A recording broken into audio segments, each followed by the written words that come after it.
దేవుడు మన ప్రార్థనని ఎప్పుడు వినలేడు. కీర్తనలు 66:18లో మన హృదయంలో పాపము లక్ష్యము చేసిన ఎడల ఆయన మన ప్రార్థన ఆలకించడు. ఇక్కడ రెండు మాటలకి అర్థం చూసుకుందాం. రిగార్డ్ అనే మాటకి అంటే లక్ష్యం అనే మాటని ఇంగ్లీష్లో రిగార్డ్ అన్నారు. రిగార్డ్ అనే మాటకి తెలుగు అర్థం ఒకవేళ ఆలోచిస్తే, అంటే మనం ఏదైనా ఒక పాపం గురించి అలాగ పదే పదే ఆలోచిస్తే అది మన హృదయంలో పాపం ఉన్నట్లు, అప్పుడు దేవుడు మన ప్రార్థన ఆలకించలేడు. సామెతల గ్రంథంలో ఒక లేఖనం రాయబడి ఉన్నది. As a man think it so easy. ఒక మనుషుడు ఎలాగ ఆలోచిస్తాడో ఆ ఆలోచన ఆ మనిషిని మారుస్తాయి. అంటే మనం పాపంలోండి పాపం గురించి ఆలోచిస్తే ఆ పాపపు ఆలోచనల్ని పవిత్రమైన దేహం అని ఈ దేవుని ఆలయం 1 కొరింథీయులు 3:16 దాన్ని అపవిత్రపరుస్తుంది. కాబట్టి అది దేవునికి చాలా కోపం వస్తుంది. ఇనిక్విటీ అంటే దానికి తెలుగు అర్థాలు మనం కానీ చూసుకుంటే అన్యాయము, దుర్మార్గము, అక్రమము, దోషము, పాపము. దేవుని లేఖనంలో ఎలాగ రాయబడి ఉన్నది, ప్రభా నీ నామంలో దెయ్యాలు వెళ్ళగొట్టలేదా, నీ నామంలో అద్భుతాలు చేయలేదంటే అక్రమము చెయ్యువారలారా మీరు ఎవరో నేను ఎరుగును. అంటే మనల్ని దేవుడు పిలిచాడు కాబట్టి, ఒకసారి అభిషేకించాడు కాబట్టి, దేవుడు రారాజు ఆయన సైన్యములకు అధిపతి యెహోవా, ఆయన ఎడోనాయ్, ఆయన యావే, ఆయన ఎల్రోహి, ఇవన్నీ హీబ్రూ పదాలలో దేవుని మాటకి దేవుని అనే మాటకి అర్థం.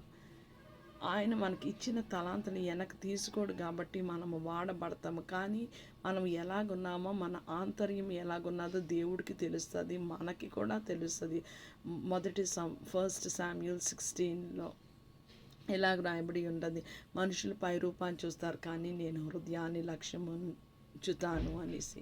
ప్రియమైన విశ్వాసి, ఈ దినాన మన హృదయంలో ఏ ఆలోచన ఉన్నదో అది దేవునికి అంగీకార యోగ్యంగా ఉన్నదో లేదో ఒకసారి చూసుకుందాం. మనకి భూమి మీద ఎవరితో ఎటువంటి ప్రాబ్లం ఉన్నా, సమస్య ఉన్నా, మనకి ఎటువంటి ఇబ్బంది లేదు. కానీ మనకి దేవునికి అడ్డు ఏదైనా ఉంటే ఆయన దగ్గరికి మనల్ని చేర్చుకోలేడు. అప్పుడు భూమి మీద విడవబడి ఉండడం చాలా దౌర్భాగ్యం. హీబ్రూలో ఇనిక్విటీ, మన పాపము లక్ష్యము చేసి పాపం అనే మాటకి ఈ హీబ్రూలో దాని అర్థం ఏంటంటే అవాన్ అని అంటారు. అంటే వంకర, అక్రమమైన మార్గము. అది దేవునికి ఏమాత్రము నచ్చదు, ఇష్టం ఉండదు.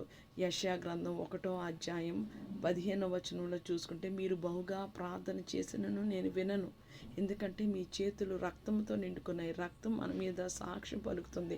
మనం ఒక క్రిమినల్ యాక్ట్లో ఉన్నాము అనేసి యెషయా గ్రంథం 1:15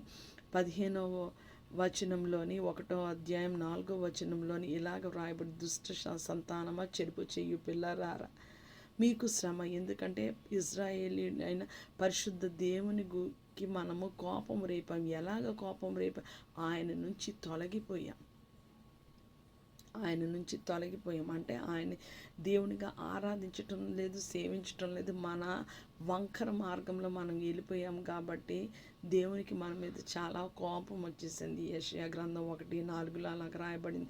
అదే యెషయా గ్రంథం 59:1 ఏంటి, విననేరకుండానట్లు ఆయన చెవులు మందంగా లేవు, రక్షించనేరకుండా ఆయన హస్తము కుర్చి కాలేదట. కానీ మన పాపం, నీ పాపం నీకు, నీ దేవునికి, మన పాపం మన దేవునికి అడ్డుగా ఉన్నాయి. అందుకే ఆయన మన ప్రార్థనని ఆలకించలేక ఆయన మనకి కనబడకుండా ఉన్నారు. అంటే పాపం అనేది ఒక మనిషిని దేవుడి నుంచి ఎంత దూరం చేసేస్తుందండి. ఏదైనా తోటలో దేవుడు ఆజ్ఞిస్తాడు ఆదాముకి, ఏమని, నువ్వు ఈ పండు తిను. ఆదాముకి అవ్వకి ఇస్తారు ఈ చిన్న ఆజ్ఞ ఏంటంటే, నీవు ఈ పండు తిను దినాన నీవు నిశ్చయంగా చచ్చదువు. నిశ్చయంగా అంటే మనం ఆత్మీయంగా చనిపోయాము. ఆత్మీయంగా చనిపోయే మనిషికి దేవునికి గ్యాప్ వచ్చేసింది. ఆ గ్యాప్ని భర్తీ చేయడానికి బద్దలైన సందులలో మన కొరకు యేసయ్య నలిగిపోయి రక్తము చిందించి ప్రాణం పెట్టారు. మన మన ఒక మనిషి తాలూకా విలువ వెల, రక్షింపబడిన మనిషి విలువ వెల ఏంటో తెలుసండి? అది యేసయ్య రక్తంతో, యేసు రక్తంతో సమానం, ఆయన ప్రాణంతో సమానం. అందుకే మనం ఎంత పాపం చేసి ఎంత దోషం చేసినా యేసయ్య మన కోసం తండ్రి దగ్గరికి, తండ్రి వీళ్ళ కొరకు నేను నా ప్రాణం పెట్టాను, రక్తం చిందించాను, ఒక్కసారి బ్యూలాని క్షమించవా అని యేసయ్య మాటకి తండ్రిని అడుగుతున్నారు. కాబట్టి నేను ఇంకా నిర్మూలం కాకుండా, నేను పాపినైనా ఆ పాపపు స్థితిలోంచి నేను బయటికి ఎలాగ రాగలను అని నేను ప్రయత్నిస్తున్నానని దేవుడు చూస్తున్నాడు. కాబట్టి ఇంకా నాకు తరుణం ఇస్తున్నాడు. నీవు ఏ స్థితిలో ఉన్నావో నిన్ను ఒక్కసారి స్వపరీక్ష చేసుకో. రోమీలకు రాసిన పత్రిక 3:23 ఇలాగ రాయబడి ఉన్నది, అందరూ పాపం చేశారు, నీతిమంతుడు లేడు ఒక్కడు, for all have sin and fall short of the glory of God. నేను నీతిమంతుడని ఎవ్వరూ చెప్పడానికి లేదు. మరి అలాంటి పాపులమైన మన ప్రార్థన ఆయన ఎలా ఆలకించగలడు అని అంటే, 1 యోహాను 1:7 ఏమని రాయబడి ఉంది? ఆయన వెలుగులో ఉన్న ప్రకారం మనము కూడా వెలుగులో ఉంటే ఆయనతో సహవాసం చేసిన ఎడల అప్పుడు ఆయన కుమారుడైన రక్తం మనని పరిశుద్ధులుగా చేస్తుంది. 1 యోహాను 1:9 మనం మన పాపంలో ఒప్పుకొని ఎలా ఆయన నమ్మదగిన వాడు, నీతిమంతుడు.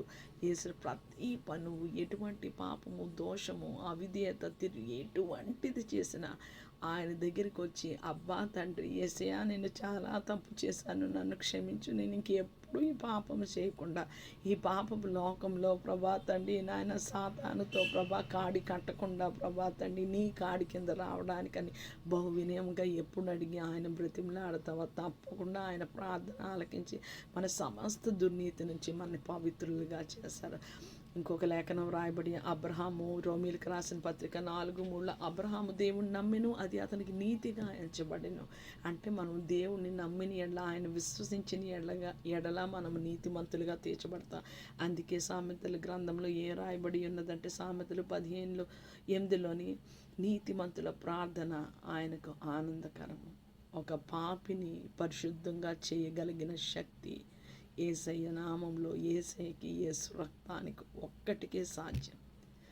మన పాపులమైన మనల్ని పరిశుద్ధులుగా ఆయన తీర్చిదిద్దునుగాక. దేవుని కృప మనందరికీ తోడై ఉండునుగాక. షాలోం.